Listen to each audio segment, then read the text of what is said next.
ba remerciement, ba encouragement pe ba félicitations mingi bazo kotinda yango na bakinois ba congolais ya kisasa pona biloko bosala kilobi bolakisaki na mokili mobimba ke bozali bibembe te, ke bozali banyama te, ke bozali bato bozana mayele makasi et ke bakoki ko défendre ba droit na bino. Tosengi bo répéter yango pona mbala ya mibale ya misato pe ya mine. N'ayez peur de rien, car il n'y a que ce langage de violence que les impérialistes et les terroristes comprennent. La sengi na bino bo continuer ko s'attaquer na batouana. Bo ke ne musikate. Après avoir saccagé Babylon na bango, ba ambassade na bango, là vous vous êtes en pris au bien matériel. On a que ba toaji ba frigo, ba ordinateur, ba kiti na bongo. Pas mal. Ba ventilateur, ba climatiseur, tout le monde a qui. Bo tumba ki pe mituka, comme vous n'aviez pas de clés pour dégager ces voitures de leur lieu de parkage. To sengi pe na ba policier. Oyo bazali ba véritable policier banamboka, parce que nous savons que la force de la police, tout comme l'armée, nyoso ezalaka infiltré na ba paya. Ce sont ceux-là que Hippolyte Kajambere Kalambe utilisait pour tuer les Congolais. To sengi na bino ba policier banamboka. Au lieu de respecter les instructions de votre fausse hiérarchie afin de tirer sur vos compatriotes, bo beta banamboka masasi te. Na biso na bino tozali ko souffrir ndenge moko. Ce n'est pas parce que ozana munduki na maboko obumi mutu ndio kanisi mutu ya nayo ekomatisama. Salaire nayo ekomatisama te. Okotika la kaka na makile ya mutu yo bobi na maboko na yo. Koboma ba civil te, koboma ba tout encadrer koboma bango te. Bo protéger bango.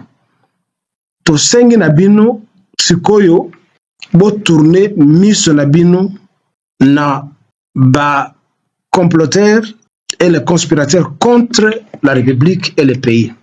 Ezali batu ya PPRD.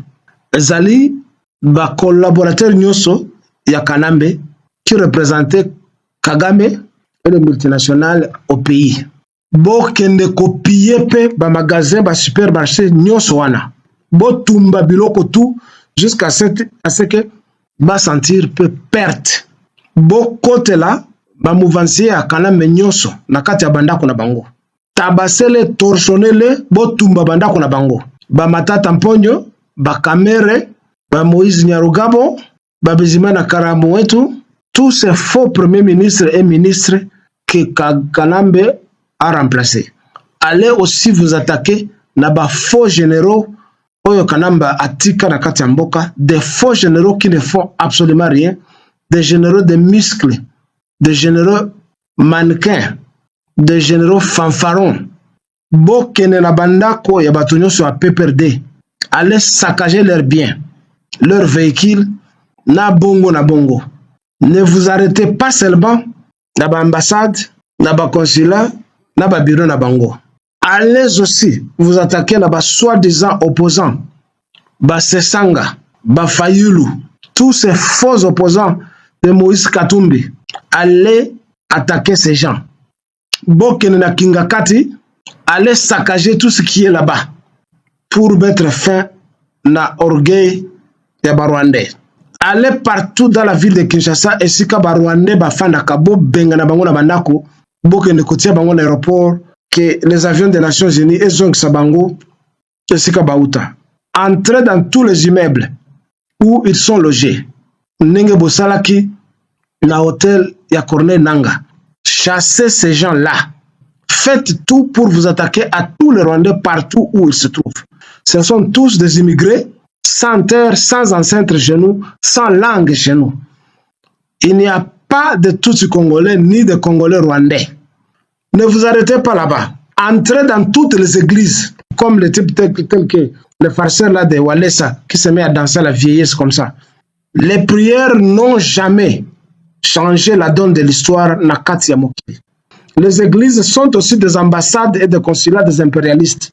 Saccager les églises Attaquez-vous aux pasteurs, tuez-les parce qu'ils sont au même diapason que les Rwandais, les Ougandais, les Burundais et leurs suppôts de diables impérialistes qui nous ont flanqués dans ce carcan tragique depuis une trentaine d'années.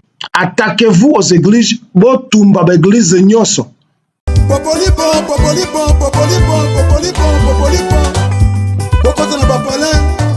Diaspora, beaucoup de palais, bas combattants, beaucoup de palais, bas congolais. Au monde entier, dans 5 continents, mon kili mobimba, vous s'abonner à Congo Dialogue. Info sûr. Et repère ma solo. Dialogue est sengi boyokani. Dialogue est sengi bolingani. Dialogue est sengi tosangana. Bisoni sur bas congolais, tous dans le monde entier. Tous s'abonner à Congo Dialogue Info. Et si vous avez moi si vous avez une idéologie. Francine Ngembe. Bandeko na ngai ya Congo, mbote na bino. Mbote na tongo ya lelo, mercredi 29 janvier, na mbula oyo 2025.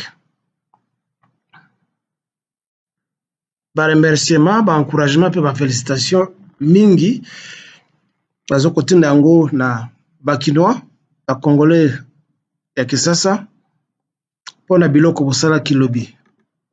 Lobby bolakisaki na mokili mobimba ke bozali bibembe te, ke bozali banyama te, ke bozali bato bozana mayele makasi eke bakoki ko défendre ba droit na bino.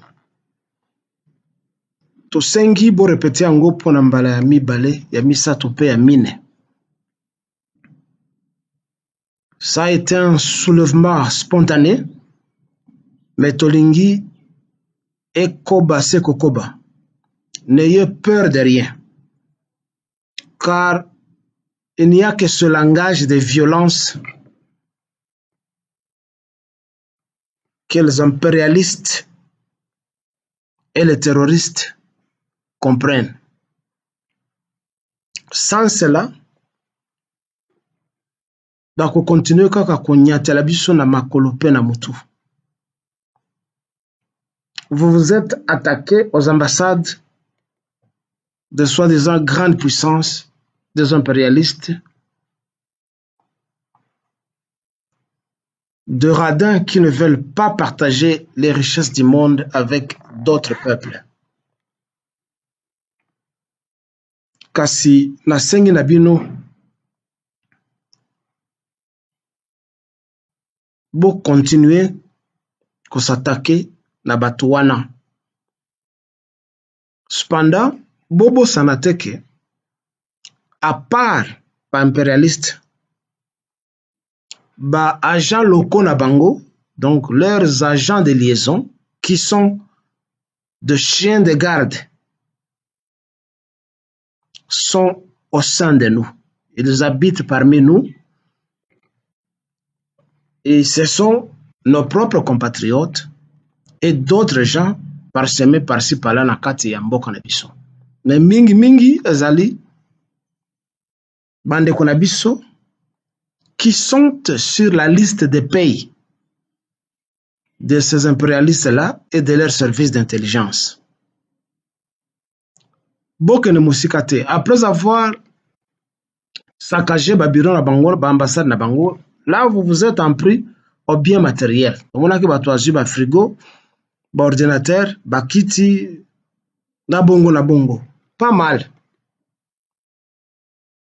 Ba ventilateur, ba climatiseur, tout le monde a qui. Bon, tumba qui peut mituka, comme vous n'aviez pas des clés pour dégager ces voitures de leur lieu de parkage. To sengipe na ba policier. Oyo bazali ba véritable policier banamboka, parce que nous savons que la force de la police, tout comme l'armée, nyoso ezalaka infiltré na ba paya. Ce sont ceux-là que Hippolyte Kajambere Kalambe utilisait pour tuer les Congolais. To sengi na bino ba policier banamboka. Au lieu de respecter les instructions de votre fausse hiérarchie afin de tirer sur vos compatriotes, bo beta bana mboka masasi te. Na biso na bino tozali ko souffrir ndenge moko. Ce n'est pas parce que oza na munduki na maboko obomi mutu ndio kanisi mutu ya na yo ekomatisama. Salaire na yo ekomatisama te. Okotikala kaka na makila ya moto oyo bobi na maboko na yo. Sans doute okoloba que non, ezali service commandé. Oui, ezali. Mais dans ce contexte ici, bozala ba nationaliste, bozala ba patriote, bozala bana mboka.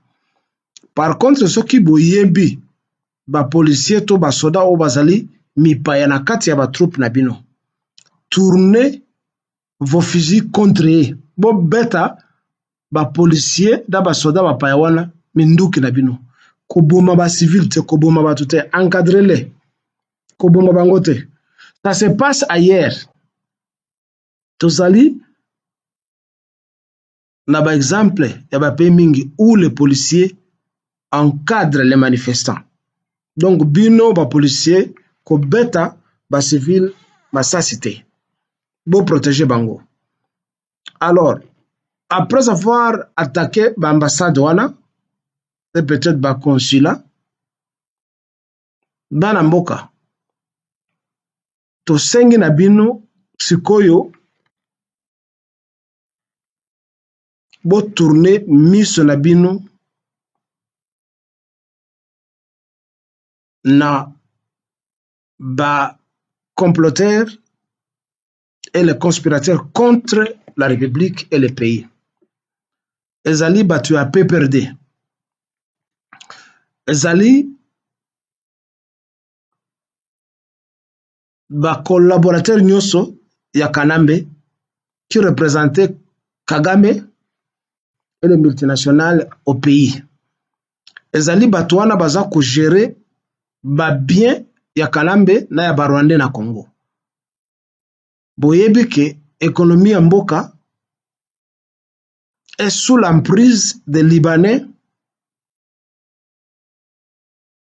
et des Indiens, nombreux parmi eux États des musulmans, qui gèrent les biens de Hippolyte Kajamber Kanambe et de Kagame et de tous leurs collaborateurs là-bas. Alors vous avez des boutiques, des magasins, de ceci et cela. Ne vous arrêtez pas là-bas. Bo kende kopiye pe ba magasin ba supermarché nyonso wana. Bo tumba biloko tout jusqu'à ce que va sentir peu perte. Parce que ces gens se sont moqués de nous pendant une trentaine d'années. Bo kote la ba mouvancier a Kanambe nyonso na kati ya bandako na bango. Tabasele torchonele bo tumba bandako na bango. Ba Matata Mponyo, ba Kamere,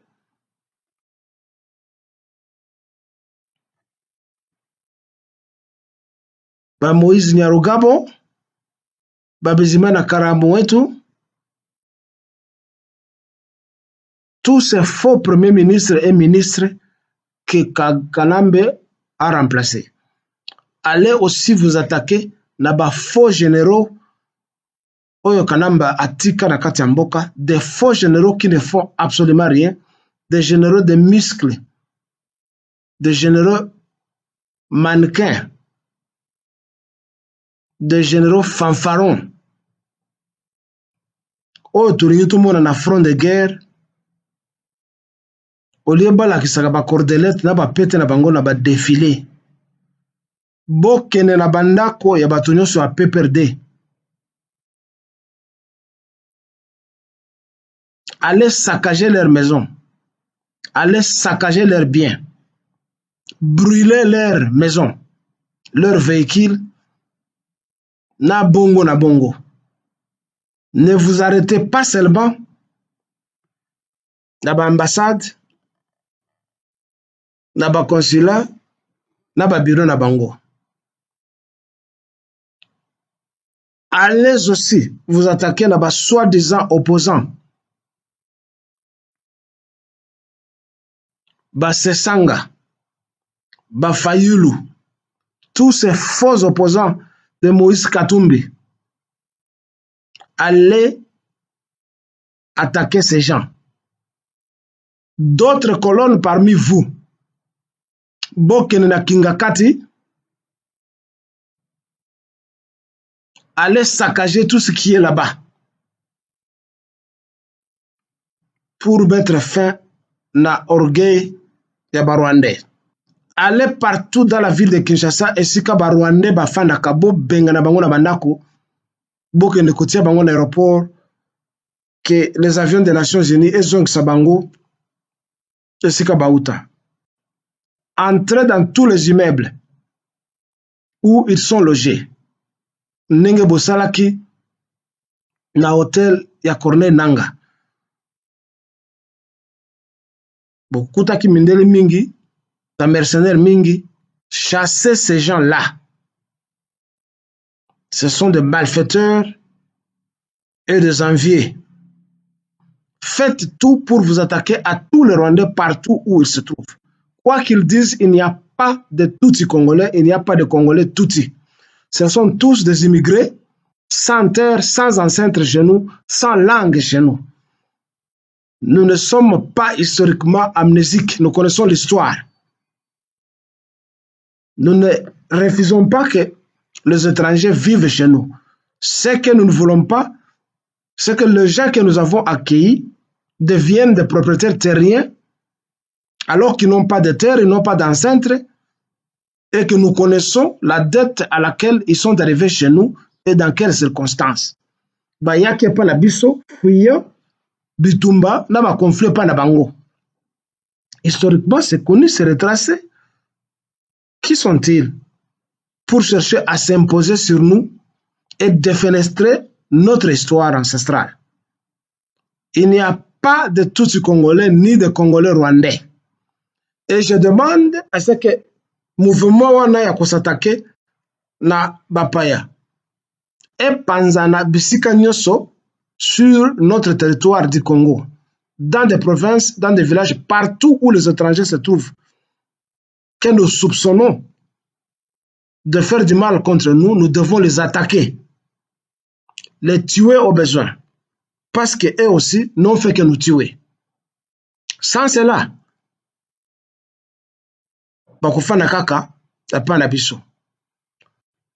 ne vous arrêtez pas là-bas. Entrez dans toutes les églises.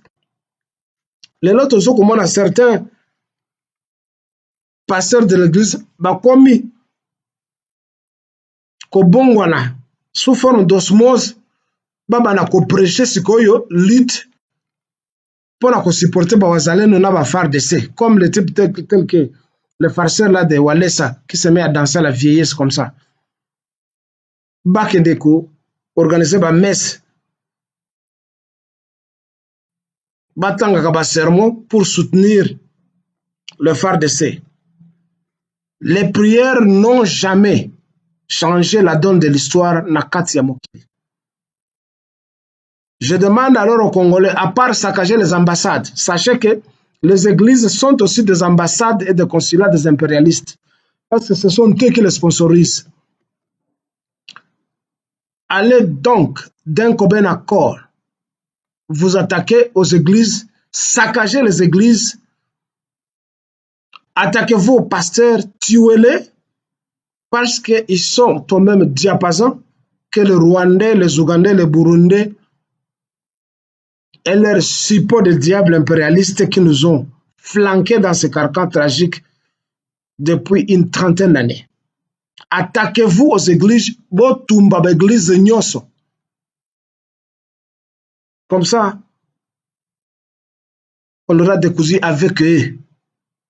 Et ceci, c'est pour le Congo de Lumumba, de Kassavobo, de Pierre Moulele, de Kim Pavita, de Kimbango, de tous les martyrs congolais et de tous les Congolais qui luttent pour que la nation congolaise ne soit pas balkanisée. Bonne journée.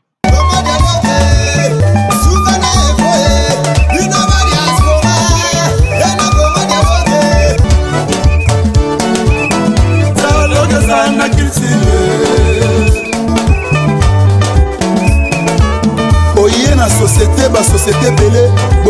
eza te tokóma na bafoye ndenge moko papa na mama dialogue eza te ekóma lobi mwana abimi faser akimi ndako mwana akomi na balabala mwana komolala na wenze mpo nini dialogue eza te na bafoye omoni lelo mindele basanganaki basali ero mbongo ekomi makasi mpo na dialogue nde esali dollar lelo ezala makasi dialogue nde esali lelo livre sterling ezala makasi yango moni dialogue eza nécessaire na vie na biso dans tout ça dialogue eza unitaire tchachikicha Congo dialogue Congo dialogue Congo dialogue tosaboni biso nyonso na Congo dialogue sérieux te